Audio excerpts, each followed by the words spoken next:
Filipenses capítulo 1, versículo 21 al versículo 26. Dice la palabra de la siguiente manera: porque para mí el vivir es Cristo y el morir es ganancia. Mas si el vivir en la carne resulta para mí en beneficio de la obra, no sé entonces qué escoger. Porque de ambas cosas estoy puesto en estrecho, teniendo deseo de partir y estar con Cristo, lo cual es muchísimo mejor. Pero quedar en la carne es más necesario por causa de vosotros, y confiando en esto, sé que quedaré, que aún permaneceré con vosotros para vuestro provecho y gozo en la fe, para que abunde vuestra gloria de mí en Cristo Jesús por mi presencia otra vez entre vosotros. Oremos. Padre, te damos nuevamente gracias por estos hermosos himnos, Padre, que nos permites cantar, Señor. En esta hora reconocemos, Padre, que somos pecadores, que te hemos fallado, Señor, en pensamiento, palabra o acción.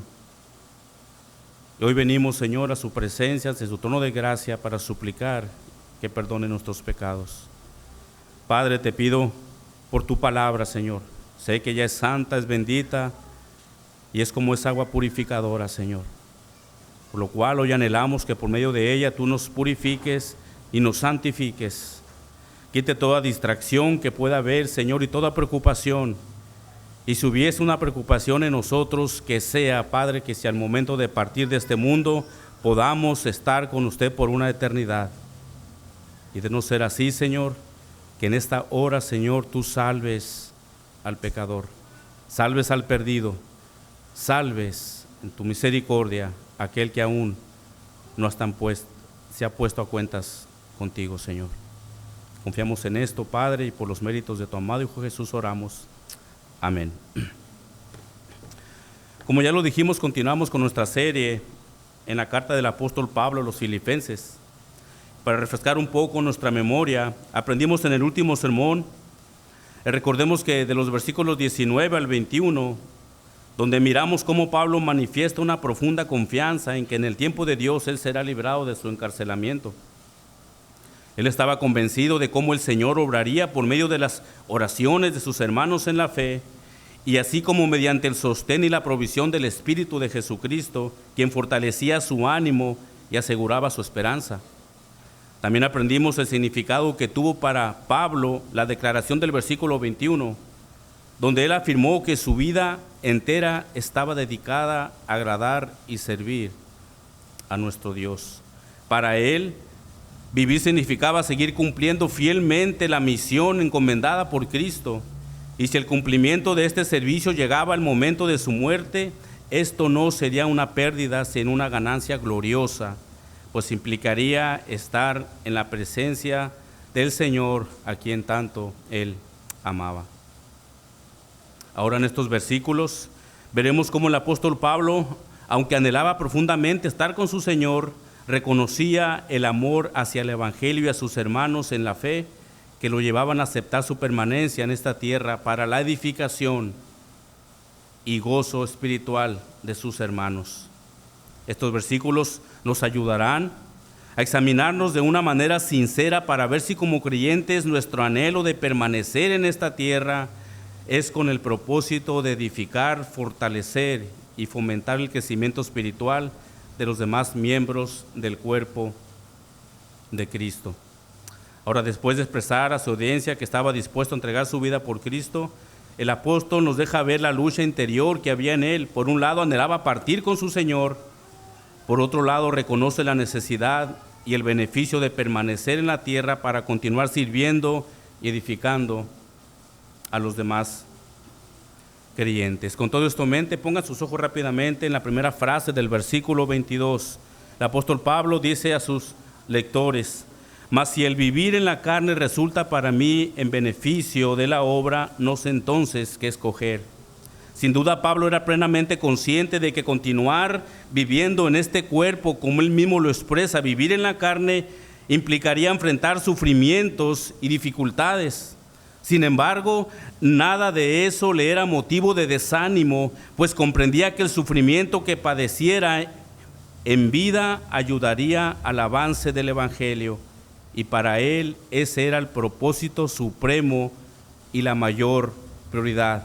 el avance del Evangelio y la edificación de la iglesia de Cristo. Hermanos, Pablo estaba plenamente consciente de que seguir con vida significaba un beneficio para la obra de Cristo y para la iglesia. Y aunque su corazón anhelaba partir y estar con su Señor, lo cual sería mucho mejor para él, entendía que era más necesario permanecer y seguir con el mandato de Dios de seguir predicando el Evangelio. Él deseaba estar en el palacio del rey, con su rey amado, pero él prefirió, por amor al Evangelio y por amor a sus demás hermanos, permanecer en esta tierra podrida por el pecado. Qué gran corazón del apóstol Pablo miramos aquí, hermanos. Creo que todos nosotros, si nos preguntaran qué te gustaría partir con el Señor, dejar de estar batallando con este pecado, con este mundo caído, con estas luchas. Pablo sabía que si permanecía en la carne, él seguiría luchando con la carne, con el pecado, pero él aún así prefirió eso que por este momento partir con su amado Señor. De la misma manera, amada iglesia, nuestra vida no debe girar en torno a lo que más nos convenga, sino en lo que más glorifique a Cristo y edifique a su pueblo.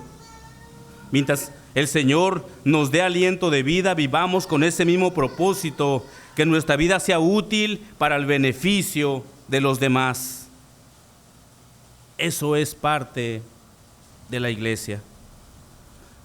Pablo puso siempre su vida en segundo lugar. Para él servir a su Señor era lo principal. Por ejemplo, leemos en Hechos capítulo 21:13, entonces Pablo respondió, ¿qué hacéis llorando y quebrantándome el corazón? Porque yo estoy dispuesto no solo a ser atado, mas aún morir en Jerusalén por el nombre de Jesús. El contexto de este pasaje es que un profeta llamado Agabo tomó el cinto de Pablo, se ató de manos y de pies y declaró que eso mismo le sucedería al dueño de ese cinto en Jerusalén. Y a esta advertencia Pablo dio la valiente respuesta que acabamos de leer. Porque yo estoy dispuesto no solo a ser atado, mas aún a morir en Jerusalén por el nombre del Señor Jesucristo. Pablo siempre puso su vida por debajo de para él mismo. Él quería servir a su Señor.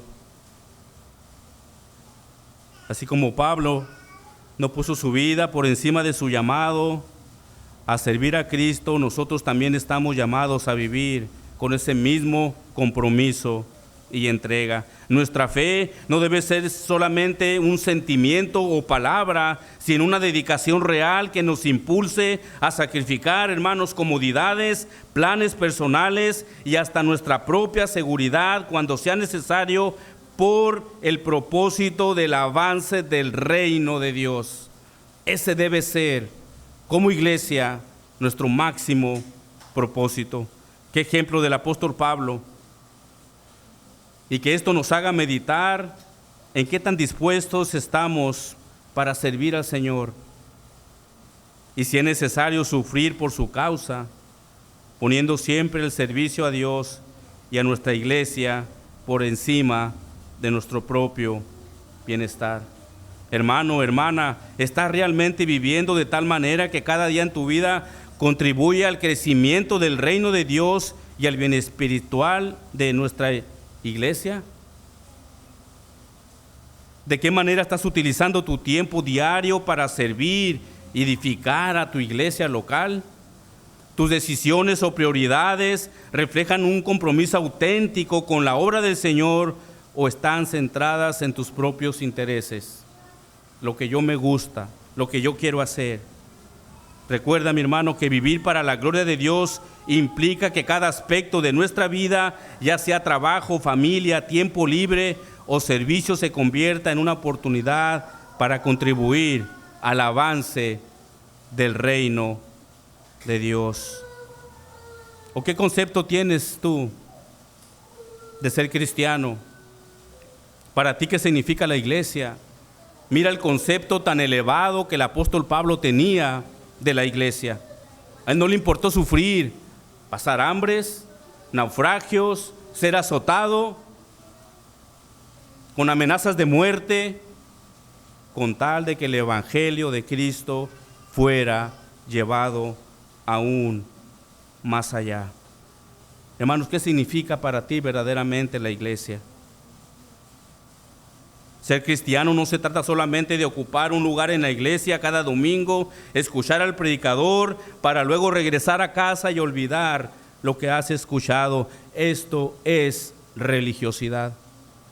Si esto hay en ti, amado hermano, debes de examinarte. Porque si tú vienes a la iglesia únicamente a tomar un lugar aquí, pero vas a tu casa y sigues viviendo de la misma manera, hermanos, estás viviendo una religiosidad y no una relación con Cristo. Y necesitas examinar tu vida, tu corazón.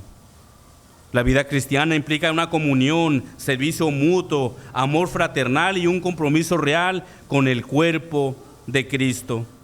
Hemos sido llamados no solo a recibir, sino también a dar, no solo a escuchar, sino también a obedecer y edificarnos unos a otros. Si nuestra vida cristiana se limita a solo asistir a la iglesia, nos estamos perdiendo de la riqueza de la comunión y del propósito de Dios para nosotros como el cuerpo de Cristo. ¿Cuál es tu propósito a venir a la iglesia? ¿Vienes con el deseo de edificar a los demás creyentes, con el deseo de escuchar la palabra de Dios y dejar que esa palabra te transforme en la semana, al grado de que llegues al otro domingo ya con una mente diferente, cambiada, transformada, con el deseo de honrarle, de alabarle, con un corazón genuino verdaderamente? ¿O solamente venimos aquí, escuchamos y nos vamos y olvidamos? Es prácticamente lo que la Iglesia Católica hace. Vienen, se persignan y se van. No hay cambio, no hay nada. ¿Cómo estás viviendo, amado iglesia, amado hermano, tu cristianismo? ¿Cómo estás viviendo tu cristianismo?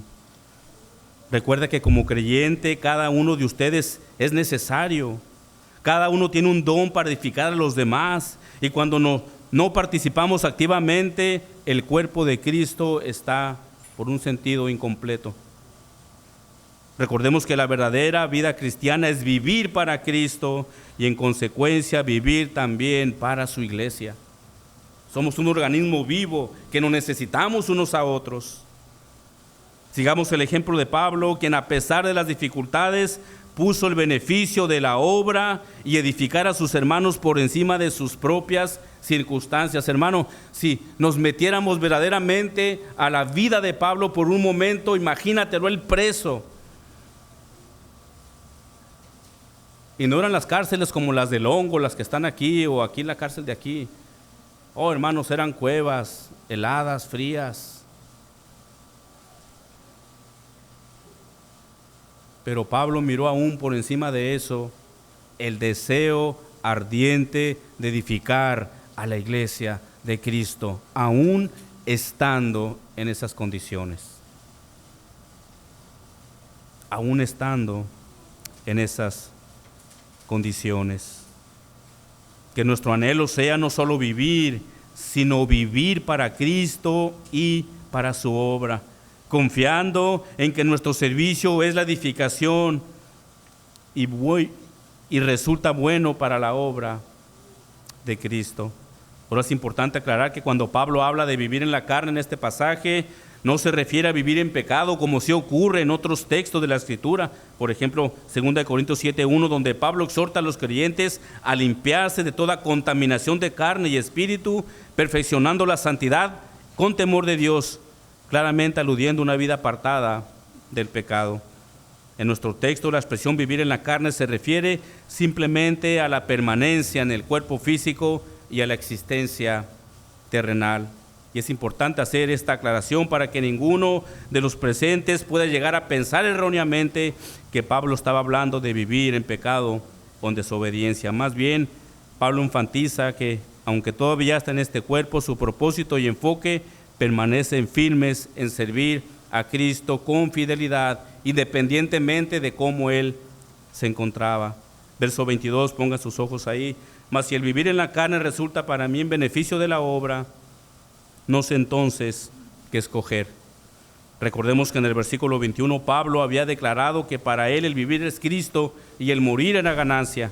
Y ahora en este versículo, la última frase, Pablo nos deja ver el dilema interno que él tenía. Aunque anhelaba partir para estar con Cristo, reconocía que mientras él viviera en la carne, es decir, en su existencia terrenal, podría continuar siendo de gran beneficio para la obra del Evangelio. Así él se encontraba en una fuerte tensión real entre el deseo de partir y la necesidad de permanecer para el beneficio de la obra. El texto nos dice que él no sabía qué escoger. Este dilema nos dice del amor de Pablo por estar con Cristo, pero también el amor de Pablo por la obra de Cristo. ¿Y cómo sabemos eso? Por los que nos dice el versículo 23, la primera frase, pongan sus ojos ahí, porque de ambas cosas estoy puesto en estrecho. Estas ambas cosas a las cuales Pablo hace referencia, ya lo dijimos, el deseo de partir o seguir viviendo aquí en la tierra. Y en nuestro texto Pablo usa esa misma idea al decir que desea partir. La palabra en griego transmite la imagen de alguien que suelta las amarras o desmonta su tienda para irse a otro lugar. Quizás algunos de los que están aquí presentes fue soldado o fue marino. En los tiempos del apóstol Pablo, los soldados romanos pasaban largos periodos acampando en distintos lugares. Cada mañana, cuando llegaba la orden de marcharse, el soldado recogía sus pertenencias, desmontaba su tienda, la enrollaba cuidadosamente. Ese acto de levantar el campamento marcaba el final de una estancia y el inicio de una nueva misión. O también como un marinero que después de muchos días en el puerto recibe la orden de zarpar hacia su hogar. Él no teme soltar el ancla porque sabe que lo espera un destino glorioso. Así también el creyente que ha corrido su carrera no teme a levantar su campamento en esta vida, porque su siguiente parada es el pueblo celestial. Para Pablo partir no era un final amargo, sino el momento de recoger la tienda terrenal para ir a una morada mucho mejor y estar en la presencia eterna de Cristo. Hermanos, ese nuevo campamento celestial ya no existirá el pecado con el que todo cristiano batalla constantemente. Estar en Cristo significa gozar de una perfecta comunión. Esta declaración de Pablo debe avivar en nosotros un fuerte anhelo de estar con Cristo, saber que un día cesarán nuestras luchas, no habrá más lágrimas, dolor ni pecado. Debe fortalecernos para perseverar en medio de las pruebas y esforzarnos unos a otros para hacer de edificación al cuerpo de Cristo. Sin embargo, mientras el Señor nos permita permanecer aquí, debemos de vivir con la mirada puesta en Él y el compromiso en el servicio de la obra del Señor. Que nuestra esperanza futura nos fortalezca en medio de las luchas o pruebas presentes, sabiendo que un día todo acabará y estaremos gozando con nuestro amado y gran Señor y Salvador. Y como Pablo había dicho unos versículos antes, que partir para estar con Cristo era muchísimo mejor.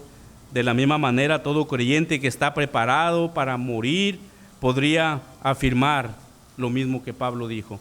Sin embargo, muchas personas dicen estar dispuestas a morir e incluso desean la muerte, pero no porque anhelen estar con Cristo, sino porque atraviesan dolores físicos o emocionales, o porque se sienten simplemente desanimados o desesperados, quizás porque están tan abrumados por problemas económicos, por situaciones familiares o cualquier otra situación.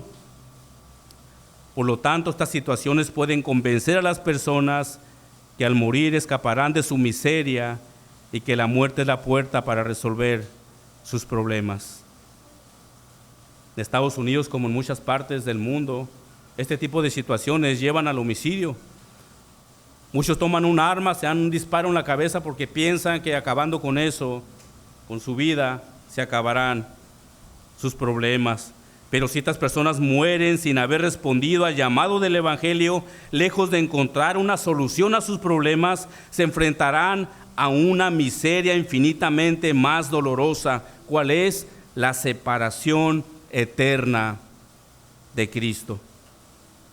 Esta es la tragedia más grande que un ser humano pueda experimentar. No es que no tenga dinero, no es que esté enfermo, no es que no tenga una casa, no tenga un carro o no tenga cosas materiales. Eso no es tan malo. Lo que verdaderamente es malo y es una gran tragedia es que las personas mueran sin Cristo, que vayan a la presencia de Dios, donde solamente ahí hay alivio. Si mueren sin Cristo, solamente encontrarán una condenación eterna, nada comparado al sufrimiento terrenal. Así que amigo o amiga que estás aquí, si en un tiempo llegaste a pensar que la muerte será el fin de todos tus sufrimientos terrenales, pero has rechazado el Evangelio de salvación, debes saber que te enfrentas a una realidad mucho más terrible. La eternidad sin Cristo. Y esto implica un sufrimiento eterno en el lago de fuego y azufre, según Apocalipsis 21:8, que dice: pero los cobardes, incrédulos, los abominables, homicidas, los fornicarios y hechiceros, los idólatras y todos los mentirosos tendrán parte en el lago que arde con fuego y azufre, que es la muerte segunda. La única esperanza verdadera no está en escapar de esta vida, sino en reconciliarte con Dios por medio de la fe en Jesucristo, quien murió y resucitó para darte perdón y vida eterna. Hoy es el día para que estés a cuentas con Dios Padre. Irte de este mundo creyendo que se acabarán tus problemas por medio de esto, amigo, amiga, te encontrarás con una sorpresa mucho más desagradable. Despertarás en el infierno por toda una eternidad. Y esto debe de llevarte a reflexionar. La vida es incierta, ahorita estás, mañana no. No lo sabes. Por eso es tan importante que medites en tu vida, que reconozcas que eres pecador, pecadora y que necesitas un salvador de tu vida. Entonces, por más pobre que seas o no tengas nada material, si te arrepientes de tus pecados, serás el hombre más rico de toda la tierra. Lo miramos en el rico y Lázaro. No tenía que comer. Los perros le lamían sus heridas. No tenía ni dónde recostar su cabeza. En contraste, el hombre rico tenía todo, sus banquetes. Pero les llegó la hora de partir a cada uno de ellos. El hombre más pobre, más miserable en esta tierra, resultó ser el hombre más rico de todo el tiempo. Despertó en el cielo con su Padre. Pero en contraste, el hombre que tuvo todo aquí en la tierra clamaba por una gota de agua en el infierno. Mándalo, que moje su dedo y lo ponga en mi lengua, porque estoy atormentado en este sufrimiento. No esperes, amigo, amiga. No esperes. No busques afanes en este mundo. Y si por decirlo buscas un afán, que sea el glorificar a Dios en tu vida. Ese afán podría ser un afán válido. Pero en el afanarte en las cosas terrenales, todo aquí se quedará. Todo aquí se quedará. Por eso, amiga, amigo que estás aquí, no esperes más. No esperes más. La única esperanza verdadera no está en escapar de esta vida, sino reconciliarte con Dios por medio de Jesucristo. Pero observemos que Aunque el profundo deseo de Pablo era partir para estar con su Señor, él reconoce que era necesario continuar viviendo por causa de sus hermanos. Y aquí, hermanos, en este texto nos dice verdaderamente el profundo amor de Pablo por la iglesia. Miren lo que dice versículo 24, pero, esa pequeña palabra. Pablo introduce un pero aquí, como leemos en el texto, pero. Ese pero marca un contraste entre lo que sería mejor para él personalmente, si vivir o estar con Cristo, que como él dice sería muchísimo mejor. Pero miremos cómo él decide con esta palabra: quedar en la carne es más necesario. ¿Por causa de quién? Por causa de vosotros, sus hermanos en la fe. Según nuestro texto, Pablo escoge lo segundo, por amor a la obra de Cristo y el provecho de sus hermanos. Eso es parte de lo que significa vivir para Cristo, poner a Cristo y a la iglesia por encima, hermanos, de uno mismo y de cualquier circunstancia que puedas estar pasando.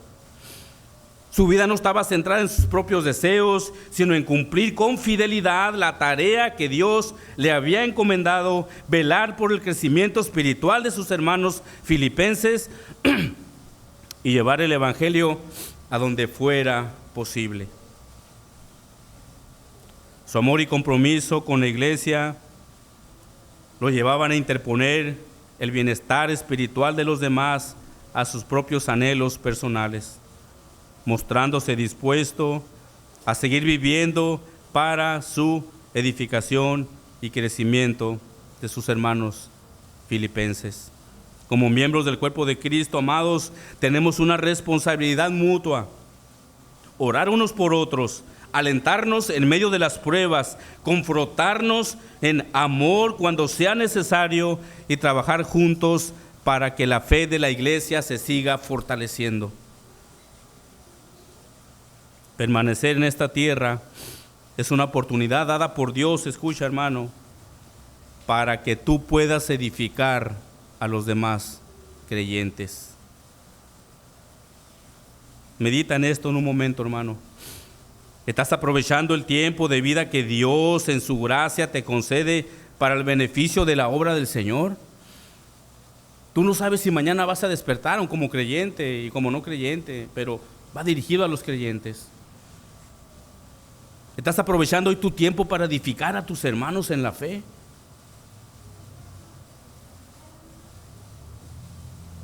Cada día que el Señor nos permite permanecer aquí en la tierra, hermanos, es una oportunidad para servir, edificar y para ayudar al avance del evangelio. No desperdiciemos nuestro tiempo en lo que es pasajero, sino invirtámoslo en lo que verdaderamente tiene un valor eterno. Hermano, tú debes de saber que como creyente eres muy importante en el cuerpo de Cristo y tienes una función dentro del cuerpo. Ningún otro miembro sobra, todos tenemos algo que hacer. Tenemos una responsabilidad: edificar el cuerpo de Cristo.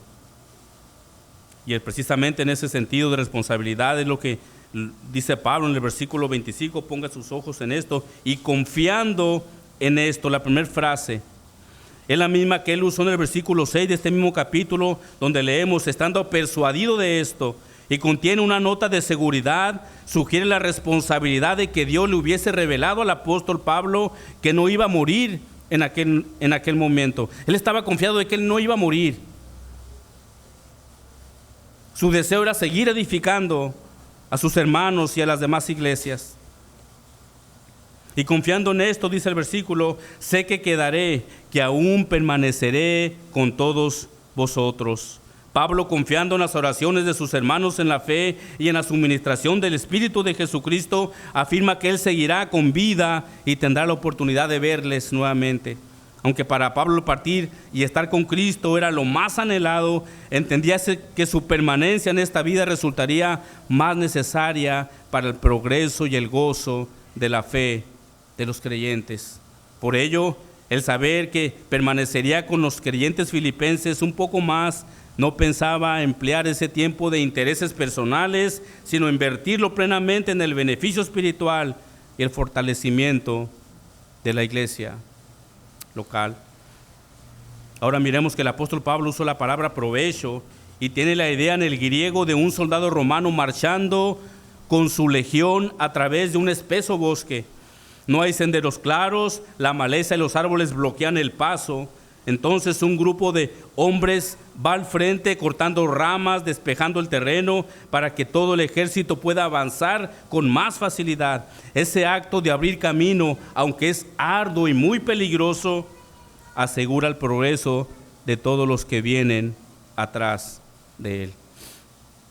Esa es la idea que el apóstol Pablo tiene aquí en mente. Él iba abriendo camino, él era golpeado, él era azotado, él era encarcelado para que el evangelio que venga atrás de él fuera fluyendo de una manera un poco más fácil, por así decirlo.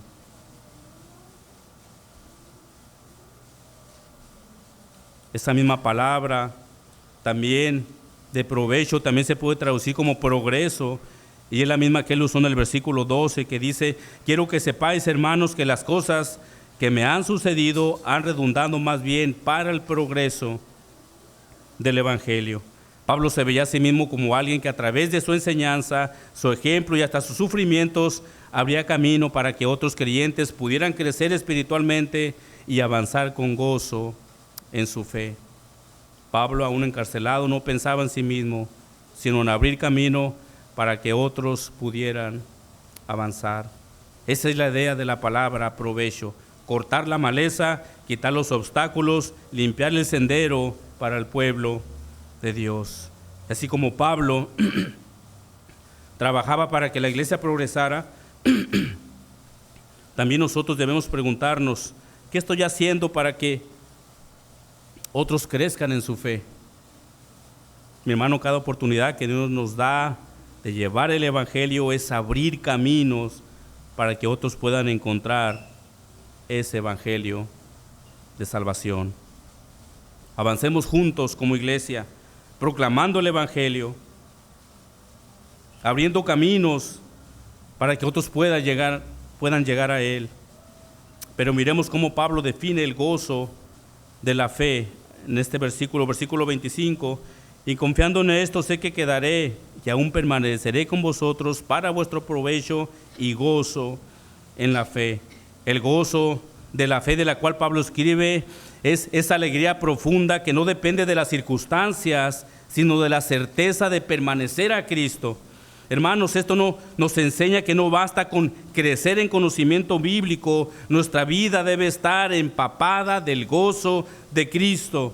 Recuerda, mi hermano, que una fe sin gozo se vuelve fría y el resultado es un creyente indiferente a las cosas de Dios. Tú puedes tener fe, pero quizás no puedas tener gozo en este momento. Y eso te lleva a un cristiano frío, a un cristiano indiferente, que no te importan las cosas de Dios, porque no hay un gozo en ti. Y un gozo sin fe se convierte en simple emoción pasajera que no perdura por mucho tiempo. Se te acaba. Por eso Pablo buscaba siempre que ambos, tanto provecho y gozo, se mantuvieran unidas para que la iglesia fuera madura, firme y alegre en el Señor. Amados, meditemos en esto. Si Pablo, aún en prisión, vivía pensando en el crecimiento y el gozo de la fe de otros, ¿cuánto más nosotros, que tenemos libertad, debemos buscar el bien espiritual de nuestros hermanos? Esto quiere decir que no venimos a la iglesia solo para recibir, sino también para el provecho de la fe de quienes nos rodean. Quizás puedas animar a un hermano con una palabra de aliento, visitar a quien está pasando por una prueba, orar por quienes se sienten débiles, o compartir algo de tu tiempo y tus dones para edificar a otros. Así cada uno de nosotros nos convertimos en un instrumento para que la fe de la iglesia avance y esté llena de un gozo verdadero. Y cuando la iglesia crece en fe y gozo, Cristo recibe la gloria. Pero continuemos con el siguiente versículo y observemos Lo que Pablo sigue escribiendo después de hablar de su permanencia para el provecho y el gozo de la fe, ahora muestra que todo ese crecimiento y fortalecimiento espiritual resultará en abundante gratitud y exaltación a Cristo. Verso 26, para que abunde vuestra gloria de mí en Cristo Jesús. Cuando Pablo dice para que abunde la gloria de mí en Cristo Jesús, no está hablando de que lo glorifiquen a Él como persona, sino que se regocijen en Cristo al ver que el Señor preservó la vida y el ministerio de Pablo para el beneficio de estos amados creyentes filipenses. La gloria es para Cristo, pero ellos podían gloriarse en el sentido de sentirse animados y fortalecidos y agradecidos porque Dios había usado al apóstol Pablo para su edificación. O como otro versículo, otra versión dice, así que cuando yo esté con ustedes, tendrán más motivos para alabar a Jesucristo. Otra versión también lo traduce de la siguiente manera, para que puedan gloriarse más en Cristo por mi venida otra vez a vosotros. Pero notemos la siguiente frase, por mi presencia otra vez a vosotros, indica que Pablo esperaba volver a estar con ellos en persona y que ese reencuentro aumentaría su confianza y su gozo en el Señor, pues Él volvería a verlos nuevamente. Hermanos, Pablo entendía que todo lo que somos y todo lo que hacemos debe llevar a la iglesia a exaltar a Cristo, únicamente a Cristo, únicamente a Cristo. Él no buscaba reconocimiento personal, sino que su servicio y su regreso produjeran gratitud y alabanza al Señor. Esto nos enseña que nuestras obras, palabras, ministerio no deben apuntar a nosotros mismos, sino a Cristo, para que otros, al ver su obra en nosotros, den la gloria a Cristo, no a nosotros. Cada encuentro, cada servicio y cada acto de amor sea una oportunidad para que la iglesia se gloríe en Cristo Jesús por lo que Él está haciendo a través de nosotros. Hermanos, para terminar, en los versículos que estudiamos hoy, Pablo nos enseñó que como creyentes nuestro mayor anhelo debe ser vivir para el progreso del gozo de los demás, para la edificación unos a otros. También miramos que muchas veces nos dejamos consumir por nuestras preocupaciones, luchas o responsabilidades y perdemos de vista que nuestra vida también es un instrumento para edificar a otros. La enseñanza de Pablo nos recuerda que cada uno de nosotros tiene la oportunidad y la responsabilidad de edificar a los demás creyentes en la fe. Y en esta mañana te animo a que medites si estás usando tu tiempo, tus palabras, tus acciones para animar, fortalecer y bendecir a otros en su caminar con Cristo, o te estás enfocando únicamente en ti mismo. Buscas la manera de servir y edificar a los hermanos, quizás con una palabra de aliento, un acto de servicio o una oración por alguien que lo necesita. Te acercas a alguien para hacerlo. Cuando ponemos a otros por delante, no solo edificamos la iglesia, sino que también experimentamos el gozo y la satisfacción que proviene de vivir según el ejemplo de Cristo y de Pablo. Él vivía para Cristo en el sentido más amplio de la palabra. La iglesia de Cristo necesita con urgencia la presencia de hombres y mujeres comprometidos con el Señor, con el mismo grado con el cual Pablo vivía. Necesitamos hombres y mujeres comprometidas y comprometidos con su Señor para ser de beneficio y provecho para la obra de Cristo. El gran apóstol se sentía libre de ataduras materiales. Para él lo único que importaba era Cristo. Y te pregunto, amado hermano, hermana, ¿qué es más importante para ti en esta vida? Thomas Brooke, un puritano del año 1600, escribió esto: el Señor da dones a cada creyente, no para que se gloríe a sí mismo, sino para que sea un canal de bendición en la edificación de la iglesia. Fin de la cita. Oremos. Padre, te damos tantas gracias, Señor, porque por medio de tu palabra, Padre, podemos ver nuestra responsabilidad como creyentes. Tú nos prestas vida, estamos aquí. Ayúdanos a aprovecharla, ayúdanos, Padre, que podamos ver, Señor, la vida de Pablo y que nosotros podamos ser imitadores de él. Sin importar las circunstancias, Señor, sin buscar nuestros propios beneficios personales, que nuestro deseo, Señor, sea exaltar su nombre por medio de nuestra vida para edificación de los demás creyentes. Estamos tan agradecidos con usted, con todo lo que usted ha hecho aquí en la iglesia. Y tú recibes la gloria y la honra. El nombre de Cristo sea exaltado por siempre. Oramos también, Padre, por alguien, Señor, que esté aquí que según o quizás no has dado cuentas contigo, Señor. Que tu Espíritu Santo le redarguya de pecado, de justicia, de juicio, y que pueda llegar a ser salva conforme a tu beneplácito, amor que nos tienes, Señor. Gracias te damos en los méritos de tu amado Hijo Jesús. Amén.